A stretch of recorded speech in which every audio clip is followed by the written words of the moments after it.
We were taught that fairies belonged to old stories. Yet today people are encountering them quietly, unexpectedly, in ordinary life. I'm Claire Casely, a fairy whisperer and your guide on this journey. On the Fairy Whispering podcast, I speak with guests who've met these beings at the edges of perception and the thresholds of the everyday.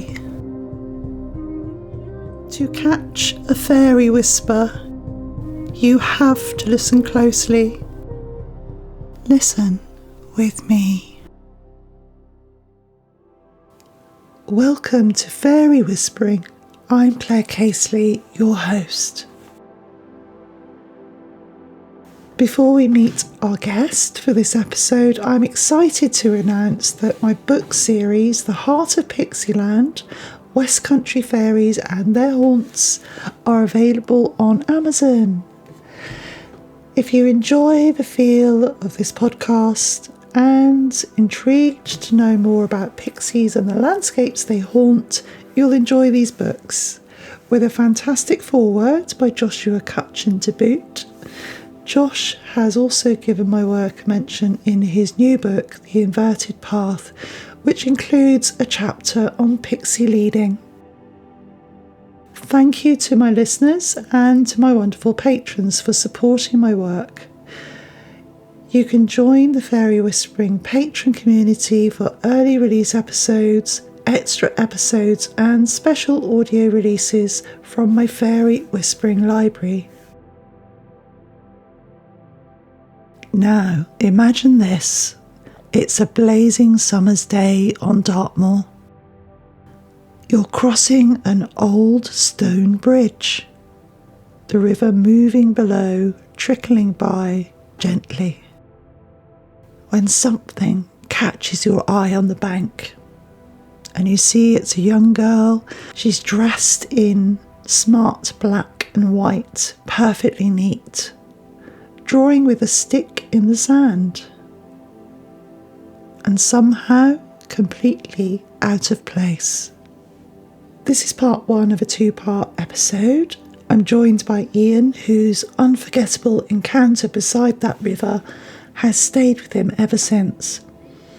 Was it a glimpse of someone from another time, a figure from Dartmoor folklore, or something that stepped just for a moment through one of those invisible doorways between our world and the fairy realm? Together we follow Ian's story into Dartmoor's fairy traditions, the strange energy of certain places, the Sticklepath fault line, and the old belief that the veil can grow thin in heat, light and liminal landscapes. So come with us to the river's edge, where folklore, mystery and the living landscape meet. This is the River Maiden, Part 1.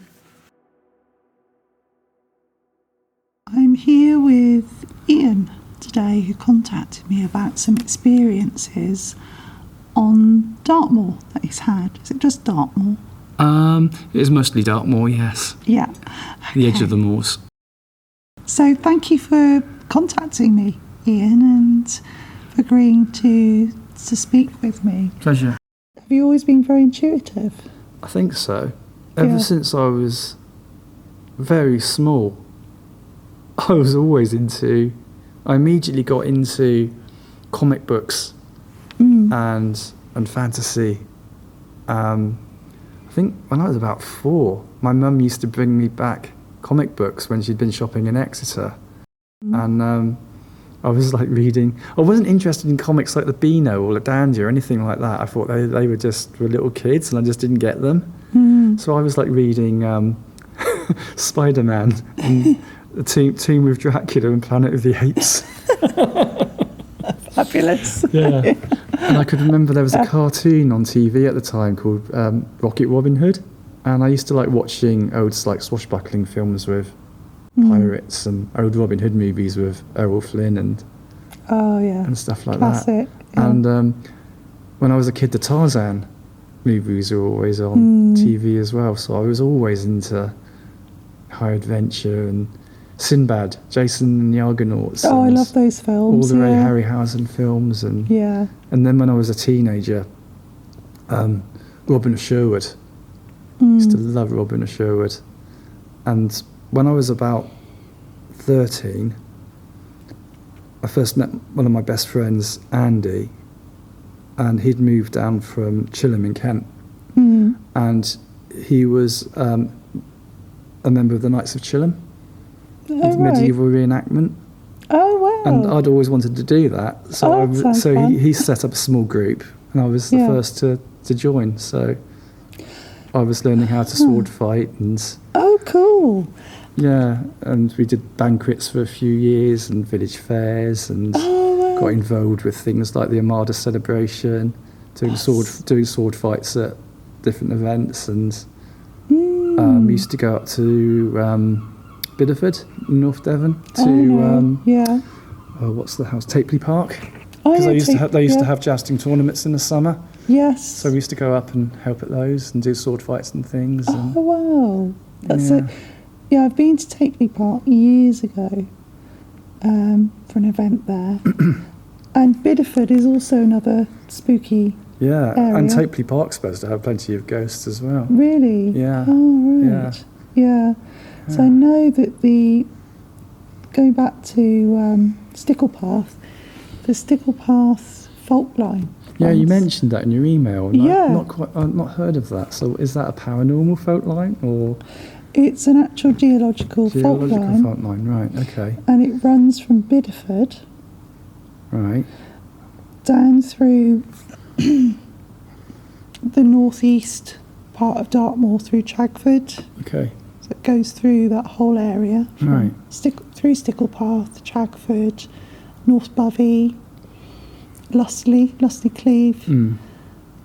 I don't know how it interfaces with Newton Abbot, but it goes through the Bovey Basin and then out at Torquay, Rock Walk in Torquay. There's a big crack there. Oh, okay. So it goes out into the sea there. And weird. some people think that it's connected with the paranormal activity. I have always been attracted to things supernatural, and I have had quite a few things happen to me throughout my life.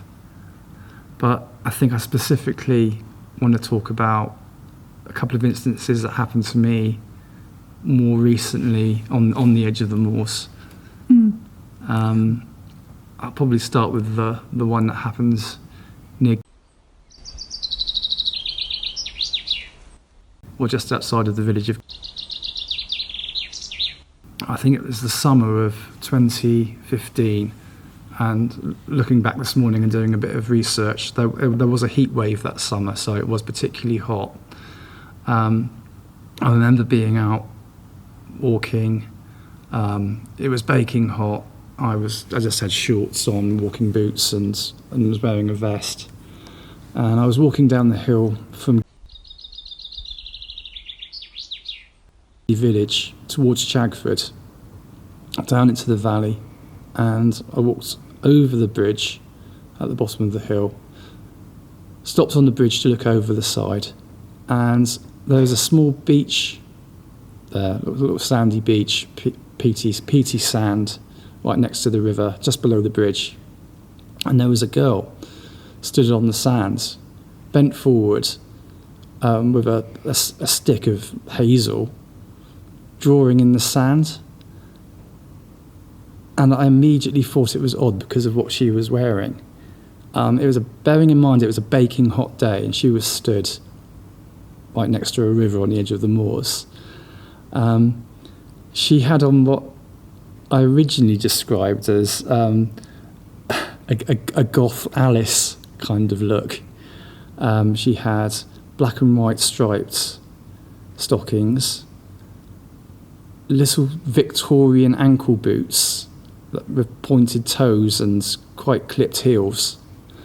Not exactly the kind of thing that you'd wear on Dartmoor, or certainly be standing on a muddy bank of a river in.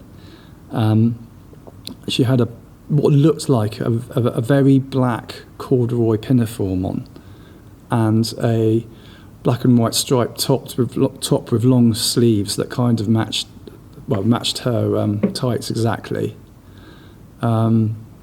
She had shoulder length black hair, slightly wavy, dark brown eyes, a pretty heart-shaped face. I think she had freckles, I'm not really sure.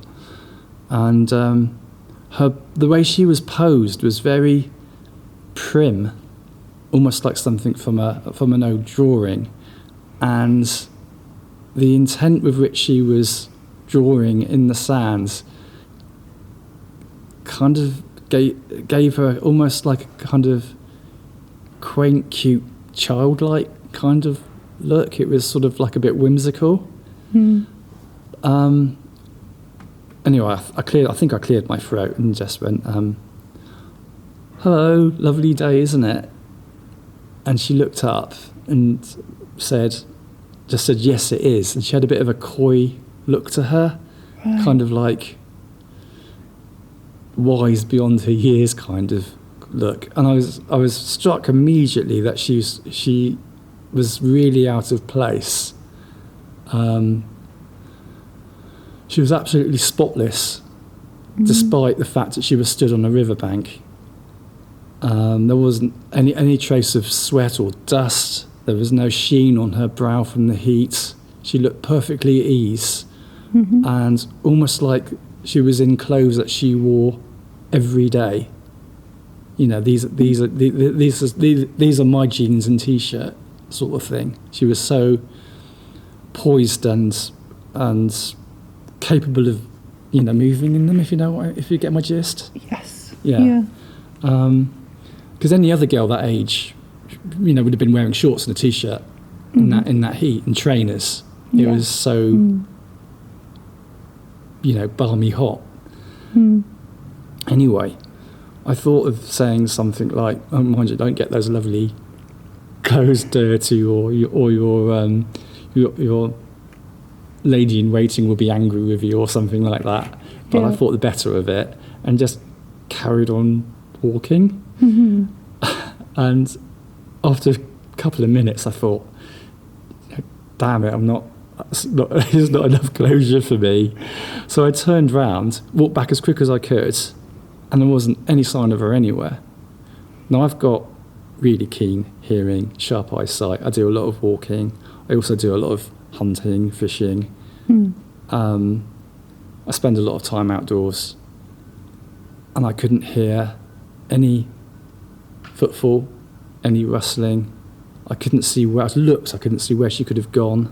Bearing in mind it's quite a distance from the village. It's about a mile from the actual village. I'd seen no cars, so she hadn't been picked up by anybody. And another thing that struck me as odd was that she didn't have a bag with her. So no water, personal belongings, anything she might have needed if she was out walking. And also the fact that she was wearing such strange attire for walking didn't compute either. And then I thought about the way she was dressed, and then I looked back at fashion at that time, and the nearest kind of like look I could place it to now would be that kind of dark academia look that people are going for. The sort of like the Wednesday Addams look. Wednesday Addams, yeah. So then I looked back and to find out when that whole kind of thing started. Now in 2015, it was more kind of goth and emo, and most girls of that age would be wearing those colours, would also be adorned with jewellery of some sort. But there was no signs of any jewellery on her at all, or makeup. There was no heavy makeup, there was no heavy eyeliner. Her face was, normal hue. She hadn't put any whitener on it or anything. So it was almost like a kind of like a pure form of goth, if you know what I'm talking about. Yeah. And the whole kind of like dark academia craze didn't really kick off until about 2020. So that didn't quite figure. quite a remote area. There aren't any houses No. nearby. Yeah, and the bridge is just surrounded by trees, or yeah, so it's just no houses. No. Just. And when I got back to the bridge, I could swear I heard what sounded like distant laughter, like a party or barbecue, but then it vanished. And the funny thing is, looking back over my original description that I wrote in 2018, I described her as wearing Victorian party clothes. Oh, that's interesting. Which struck me as odd because I remember hearing sounds of what sounded like a party. And I also got the distinct impression that she was there, but she could just as easily step through a doorway and be somewhere else. Because she was so immaculate. It was almost like she'd popped out of a room for a moment to have some quiet time and then go back again. And maybe what I heard was coming from beyond the door that she'd walked through. So that's really interesting because, so if we're talking about fairies, because your feeling was this was a fairy sighting, and I always say, just to trust that. And if we're talking about fairies, there is a story that comes from the 19th century, maybe it's older, of someone seeing lights and hearing music like a celebration near Chagford, and other people in Chagford have, so say, heard similar things. Yeah, like I've distant... been doing research myself and hearing that people in Chagford hear music coming from the moors. Music, which is very fairy, connected with pixies and other fairies. Yeah. So there's that element. The other thing that connects with other experiences that might be termed as time slips is that people have come across houses near Chagford that have vanished. Yeah, I've heard that one too. Yeah. And actually near me in Newton Abbot there's a house that somebody saw, and near Haytor in a place called Brimley there's a house that appears. I've heard at one at near South Seal as well.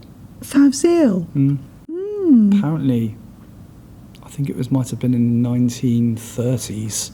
Yeah. An architect was staying at the hotel there and went for a walk and happened to comment on a lovely cottage with a beautiful garden he'd seen while looking over a gate.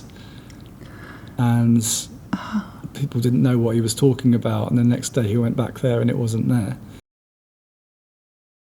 So all of these happenings were on really hot days, balmy days like you're describing. Yeah.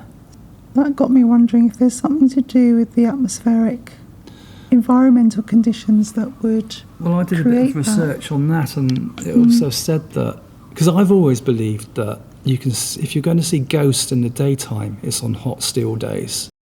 And one explanation is that, like twilight, it's a time also when the veil between worlds is thin. Yeah. So that's fascinating. Almost the same as dusk and dawn, because you've also got a kind of like a haze. Yes. It's like a perfect storm, isn't it? Yeah, that's right. Yeah. Created. And the other thing was the whole black and white thing. I also did some more research and found out that some of the higher elves, fairies, whatever you wish to call them, prefer to wear black and white as almost like a status symbol. But it's also two colours at the complete opposite ends of the spectrum that represent different things. Like together they represent twilight, but also things like cosmic balance, like you have in the ancient yin and yang symbol, and also that they don't like jewellery very much. They consider that jewellery a bit beneath them. Lesser fae will wear jewellery, gaudy things, but the more courtly ones prefer plain clothes well, not plain, but fine clothes of black and white as a kind of standard, almost a mark of their superiority. You've heard of the unseelie and the seelie court? Yes, yeah. I think it's the unseelie court prefer black and white. And also, have you heard of the fairy king of Ulster, Finvara? Yeah. The Ulster fairy king of the dead? Again, black and white clothing. Yeah, and Gwyn ap Neath, he always dresses in black. Yeah. I've spoken to someone, or a couple of people actually, that have seen like men dressed in black. So it's either black, or it's either they're dressed all in black, or they're dressed all in white, or they're a mixture of both. That's really interesting. Yeah. Because if I was walking on the edge of the moors and I saw a fairy, originally I'd have thought they're going to be dressed in browns and reds and greens and look a bit bohemian and maybe have plaited hair and woad spirals painted on their faces and stuff like that, you know. But she looked like a city fae sort of thing, or somebody from a magic university. Oh yeah, a bit sort of like Harry Potter. Yeah, yeah. That kind of thing. Yeah. I have heard of these courtly fairies, but not so much in Devon. No. It tends to be Ireland, Scotland, And I thought, Wales. well, has anybody else seen modern fairies in stranger clothes? And apparently they have in other parts of the country. I think I read somewhere that they'd even seen them in wax jackets and cloth caps, trying to look like everyday walkers, but not quite succeeding. Maybe because the wax jacket was like the wrong cut, like a Victorian cut or something, or there was just something else about the way they walked or spoke or behaved that was a bit off kilter. Yeah, I've spoken to a couple of people that have seen the She, and they just look like people from the 1940s or 50s that you'd find in a pub at that time, you know, dressed in tweeds and cloth caps, and just nothing really that would... Kind of makes you wonder that if people think they see ghosts, what they're actually seeing could be fairies. I don't know. Well, yeah, there is that question about all phenomena, isn't there? Yeah. I did have an incident happen again on another balmy summer's day, and this was in the village of Sandford. Oh gosh, that's a haunted place. At a pub called the Lamb Inn. Is that near Exeter? Yeah, just the other side of Crediton. Yeah. Yeah. It's the first village you get to if you head north. The staff there always used to say the pub was haunted. A lot of the people that worked on the bar would like to be there, the last ones there at night to lock up, because they'd see shadows and hear people walking in the rooms upstairs when there was nobody staying there and things like that. But one balmy summer's day I walked into the pub and I was the only person in there apart from the barmaid, and she came dashing around the corner into the bar and said, "Did you pass that man on the way out?" And I said, "No, I didn't see anybody," and there wasn't anybody in the square either when I walked in. And she said, "Well, he must have just gone out the door." I said, "No, I didn't see anybody." She says, "Well, I walked past to take these plates back to the kitchen, looked in the bar, and there was this bloke dressed like an old farmer, stood at the bar, obviously, you know, waiting for a drink." Yeah. And the kitchen was really close. It was literally the next door along. And she just put the plates inside the door, went back to the bar, and he'd gone. And she was really freaking out. She was shaking. Yeah. Because she immediately thought, "Oh, I've just seen a ghost, I've just seen a ghost." And yet I didn't pass anybody. And it makes you wonder, doesn't it, with this perception, because a lot of people that are, I know because it's happened to me, if someone was with you in that kind of bubble, let's call it a bubble, that you were in at that time, they might have had the same experience of you with you, because, you know, they're within your field, if you like.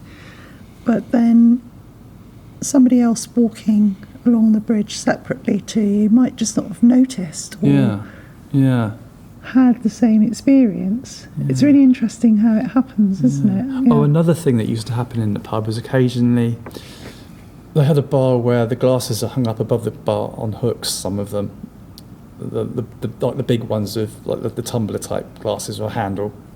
Sometimes they'd rattle and one would drop off and hit the bar and then bounce, but then shoot right across the room. Oh gosh! It wouldn't just roll off the bar onto the floor. It would just hit the bar and then go right across to the other side of the pub, Wow. which was just like impossible. And that happened a few times. Going back to your sighting of the woman, was it an intuitive feeling? Oh, the moment I saw her. The moment you saw her, The instant I saw her, the hairs on the back of my neck stood up and thought, I can remember thinking to myself, okay, so this is weird. yes. What do I say to her? Yeah, I can imagine it would. It's so out of place, isn't it? Yeah. Such an out of place person. That was the thing. She looked, it was wrong. Instinctively, you knew that she is completely out of place, and that is weird. If you could go back in time and have that experience again, what would you do differently, or what would you say?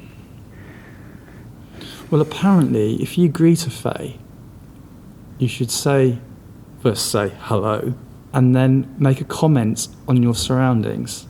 So you say something like, aren't the flowers looking lovely? Or I said, it's a beautiful day. And then if they agree with you, so she said, yes it is, and smiled, that then means you're both on the same level of understanding. And it's almost like saying, I'm your friend. We respect each other. We've agreed on a fact. And did she seem surprised that you could see her? Or was she just very sort of nonchalant and... Might have been slightly surprised, but then also didn't show it, in the kind of like sort of way. Sort of like she still stayed poised. I'm not quite sure how she managed to move around in those boots on that surface, and also scramble down there because it's quite a steep bank. I mean, I normally jump it or hang onto a branch and then kind of swing down onto that beach. But to be able to do it in what she was wearing and not snag your expensive stockings or get any mud on your...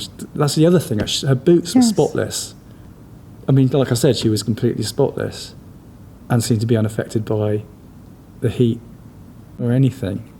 And I've also read up that if other people that have seen them almost say that they kind of like have their own weather around them, if you know what I mean. I was going to ask about that. The light. So you've got the light of the day. Yeah, but this was under the trees, so she was in the shade. Oh, but even in the shade, it was hot. Yes. It was. I think it had been the hottest summer on record. And was she definitely in colour and not in black and white? Was she definitely... Yeah, because I could tell by her hands and her face. She was, flesh coloured. Yeah, and blue and, brown eyes. Was there anything different about her eyes? Or did she... Just that they were dark, quite, large, friendly, dark brown eyes. Right. Yeah. Yeah, so a lot of fairies are described with dark eyes. Yeah. And that was the conclusion I jumped to. I've seen some sort of fairy. Did you receive anything after that? I mean, around that time, was there any big crossroads that you were at in your life? Or any sort of significant thing that happened before or after? Not that I can think of, not then. No. No. I always remember being quite happy and carefree around that sort of time. Yeah. I mean, the other incident, I'm not sure whether it was around about that time or a bit later, but Petticoat Lane? I've heard of it. If I'm right that it is the lane I'm thinking of, there is a byway that runs from Monson to Fowley. And it's a very old byway because it's got stone walls either side of it. It's quite deep. Mm-hmm. It has it's tree lined in places with a high hedge and hazel trees going over the top. Apparently, they call it a leech way, where they used to take coffins and things. But that's apparently where the phenomenon that's known locally as the galloping takes place. Have you heard of the galloping? Oh, no, I've heard of it in some places, but not there. Right. Near Haytor, there's a haunted road that's got horses on it. Well, apparently there's galloping there, so people say they hear an animal rushing through the undergrowth towards them and hear hoofbeats. Yes. And then they move to get out of the way, and then they're passed by a really strong kind of like, they feel what they call the wind of passing. Oh, yes. Yeah? Yeah. Now, that's another Dartmoor phenomena. Now, I was halfway down that lane, again in broad daylight, and I didn't hear any hoofbeats or anything like that. But all of a sudden, something whizzed over my head like a huge bird or something. And I felt a terrific gust of wind. There was brief shadow, and then nothing. And I immediately thought then, oh, it's a hang glider or a power glider. Yeah. It's just landed in the field right next to me. Yeah. So I jumped up on the hedge, nothing. Nothing in the sky, nothing anywhere. Oh, that's strange, isn't it? Yeah. Oh, there's so many strange things on Dartmoor. And apparently, I've heard that locals now avoid that lane. Oh, do they? Because apparently it happens quite a lot. And the funny thing is as well, I mentioned that it was halfway along the lane. And that's where it happens. And it's almost, they said something about again, being another gateway or a portal is at the halfway point on a node lane. Oh, if anything's going to happen, it's going to happen halfway. Right. Yeah. Oh, I didn't realise that. Yeah. I haven't heard of that. It's the same as a bridge. Yes. Bridges apparently are nowhere spaces. They're neither here or there. That's right. So the halfway point in a lane is also neither here nor there. So the veil's at its thinnest. Oh, that's so fascinating. And another explanation was that the wind that you feel, the wind of passing, the sudden draft, is either something trying to manifest and is crossing from one side to the other. Yes. Or it's releases of residual energy. I've got to go there. Yeah, try it. It's quite easy to find. Yeah. When people say, well, you mustn't go there, I think, I'm going to go. Oh, I know, that's the first thing I do. Yeah. I'm going to go try it out. Yeah. But yeah, I know those lanes around the back of Chagford to various little places. It's just like a maze, isn't it? Oh, yeah. And yeah, so different. Yeah, it's so easy to get lost around there. It is. Yeah, I've got lost many times around there without sat nav. But that entire valley from Sticklepath all the way to Chagford and beyond, there's so many ghosts and hauntings, and it's like a real mecca around there, isn't it? Yeah. I think it's why so many artists are drawn to the area as well. I think so. There's lots of fairy artists in loads of Chagford. fairy artists, yeah. So they obviously all know. I mean, other things that have happened to me when I've been out walking, I don't know, strange more sensations. Like, oh, I don't like this place feels weird. I need to get out of here as quick as possible. Or other times, it's like being wrapped in a nice warm blanket. A real feeling of oneness, I don't know. Yeah. Some places on Dartmoor can be, sounds like you have experienced that. It's almost feels like you just don't want to leave sometimes. Yeah. It feels so comforting. That's and right. It's like... You can just curl up in a ball by the stream and just... Yeah. Yeah, listen to the birds and bees and then just nod off. Yeah. Yeah. Yeah, which I've often done before. Yeah. I was listening to one of your old podcasts this morning, the one on yes. Dartmoor, where you want to walk with the Dartmoor guide near Hounds Haw and Jay's Grave. With Paul Rendell. Yeah, Yes. that was it. And you mentioned the stone. You were talking about the stone circle at Scorrell a lot, and how some people go there and feel dizzy and pass out. Yeah, that's one of my favourite places on the moor, and I never felt like that there. No. But one thing I always do when I go there is I sit on one of the clapper bridges and dangle my legs over the side and just stare out towards the moor. Yes.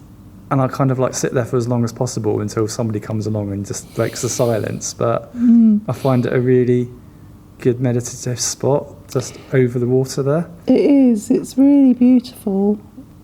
I've had experiences at the Circle where I've felt drained of energy before. That was about 2015 when I did some dowsing. There's this old belief that ponies won't cross the Circle. Yeah. I've seen that in action. Right. A couple of years ago, a film crew came. It's October 2024, and I met up with them. So they're making a film about fairies, and I took them to Stonehill, Score Hill Circle. And while we were there, standing in the circle, there were it's around the time of year when they wrangle all of the ponies. And there were a couple of guys on quad bikes and a guy on horseback. Yeah. And we could see this huge line of ponies in the distance that these guys were rounding up. And they all started galloping towards us. Yeah. There's me and this film crew, and oh my God, they're coming towards us. And sort of like just managed to get behind some stones. But all of the ponies, except one, went around the outside. And this young male pony, he sort of went through the circle, but he didn't go through the middle. No. He went around the edge, like through. Yeah. None of them How peculiar. went through the middle. Yeah. It's very strange. Yeah, it's certainly a special place. I think I often see strange people up there. Oh, right, that's interesting. I remember going up there. Tell me who you've seen up we there. were up there a few years back, and I'm not sure whether there was some sort of cult or something, but we did see some weird goings on at the circle in the daytime. I swear most of them was naked, and they looked like they'd been taking mushrooms or something. Right. Yeah. And were doing rather strange things. You'd kind of think, well, yeah, that's kind of normal for around here. You kind of expect to see that sort of thing. Yeah. And I know it's quite a popular spot for skinny dipping. Yes, there's a pool, isn't there, down? I've never seen anyone. There's a few pools, and there's the further out you go as well. If you can pick your way through the marshes, there is a bit that's kind of been dammed off for the cattle to cool down in. Oh, right. And that's pretty much deep enough to dive in. Oh, wow. Yeah. There's something else I was going to say about your experience. Have I been back to try and find her? Because I have. I often walk past her hoping to see her again. Oh, right. Have you? Yeah. Yeah, tell me about that. Feels quite disappointing if I don't see her. Yeah. But I think maybe I'd have to wait for the same sort of conditions. I do have a gift I carry on me now that I plan on leaving. Oh, really? Yeah. Oh, that's so fascinating. What's the gift? I'm carrying it on me as well because they said something about some of yourself will be charged within it if you carry it on you for a while before giving it to her. Oh. But I thought that would be ideal. Oh, that's beautiful. It's snowflake obsidian. It's her colours. Yes. And the black represents the granite of the moor, and the white represents the river. And the fact that it's also, like I said, the colours of twilight, and it's also a stone with a hole in it, which also has magical properties. I mean, generally you'd call that a donut pendant, but Yes. they refer to them as hagstones. Yes. Yeah. Hagstones. And if you hold the hole up to your eye, you can see through enchantments. Yes. Yeah. Oh, that's great. What about if you left it there for her? Well, I was going to do that. Apparently, the thing to do is dip it in the water, Mm-hmm. and then she'll become aware of it. And then, if you put it on I'm going to hang it on a branch nearby, but not obvious so that any passerby will see it, Mm-hmm. but as near to the water's edge as possible, so that the spray also contacts it, and That's so magical. then see what happens. Yes, and with gifting, I was talking to somebody. Oh, an important gifting. thing is though, Yeah, once you leave it, turn your back on it and then walk away. Don't look back, because then really. you break the That. bond. Oh, I see. Yeah. Mm. I still go to return the day after to Yeah. see if it's been taken or Mm. whatever. But, Yeah. At the moment of giving, you don't look back. No, you just leave it and Also, walk away. very important, never say thank you to a fairy. Yes. Always say you're very kind, or that's very generous of you. Because if you say thank you, that means you've struck a bargain with them. Mm. And they might ask you for something you're not prepared to give, but you'll be Yeah. duty bound to give it. Yes. Mm. I'd love to take a picture of that. Yeah, you can. Feel free. Before I leave. I've just thought of the question or the thing that came to mind. So you're talking about dressing up in costume for reenactments. And there's this theory, it's more to do with like ghost hunting, where people say when they dress up as guides in, for example, like these American forts, when people dress as civil Yeah.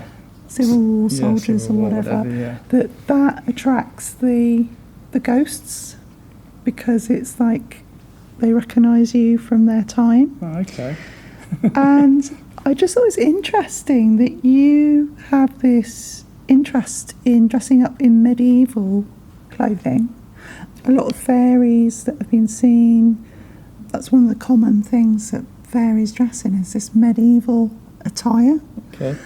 And I'm just wondering, it's just a thought that maybe because you have that connection with an interest in history and like changing your appearance, whether that could be something that put you in that kind of vibe, that, you know, for the fairies to think, oh, he's Well, the interesting. other thing I did look up was whether my family name meant anything.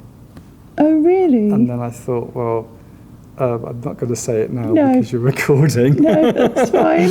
That's fine. Just could you say something, a little bit about the meaning, or Or I could write it down. yeah, write it down. It's Norman French in origin, or Yes. Northern Latin. Right. Yeah. Yeah. And then That's interesting. my mother's maiden name is also very old. Mhm.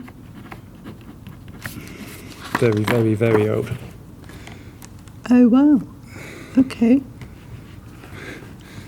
I wonder if, like, 'cause there's the ruins of the castle there, which I know nothing about. I know It's nothing. an old Norman keep, apparently, but a hunting, well, not a hunting lodge. And apparently there were lots of parties in the area because there was a manor there as well in later years, Yes. long after that. Oh, that's Yeah. interesting. And then you've got the connection with your name to the Norman Yeah, times. yeah. But what sort of era would you say she was dressed in? Oh, late Victorian, 1920s. Yeah. Pinafores and were in fashion, weren't they? Yeah. But yeah, I suppose they just dress in these fashions that we recognise that are. Yeah. But it wasn't, it Archetype. wasn't worn. It was it looked like brand spanking new off the shelf. It's absolutely spotless. And jet black, not faded at all. Oh, that's fascinating, isn't it? Yeah. Really clear, crisp. I'm interested in this ancestral connection because there are a couple of people I've spoken to that have ancestral connections to royalty. There's a woman I interviewed, I think I might have sent you the interview, a woman called Lauren, Right. who has Welsh ancestry and connection to the last Prince of Wales. Oh. So it's before Wales, the Kingdom of Wales, Yeah. was defeated, and he was Yeah. like the last Prince of Wales, and her ancestry is traced back to him, and she has lots of... Well, wasn't there a Welsh king that was supposed to have had back in Norman times, William the Conqueror's times, there was a Welsh king that was supposed to have had a fairy wife, Yeah, and yeah, that apparently was there are him. records of her being present in courts, Right. in the royal courts. Yes, I think it might have been him. Yeah. Because I think Yeah. in the actual courtly records it said that she was a A fairy. fairy, yes. Yeah, and his fairy wife. Yeah. From the court of wherever. Yeah, so all these Yeah. strange coincidences, but it does seem to be, just through the people I've spoken to and what I've read, that if you've got some kind of royal connection, Or connection to the land. connection to the the Yeah. land, then that tends to make you more susceptible to... Yeah, because my Fairies. family have been in that area for a long time. We are in the Doomsday Book. Oh, really? Yeah, I'm not going to say where because No, sure. unless I write it down.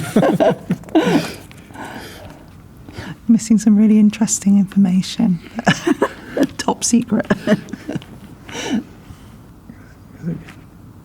My spelling's terrible. Oh, right, yes, I know. Oh, that's another spooky place. Yeah. Mm. And if you go in the church there, our coat of arms is at the back of the church, near the bell tower. Oh, right. And then there's lots of stained glass windows with our names on and tombs, and our family grave patch is like on the north side. Yeah. Yes. The Caisleys have got connections to Lustley. Oh, okay. Yeah. I mean, that's another really magical Oh, it's beautiful. place. It's one of my favourite places.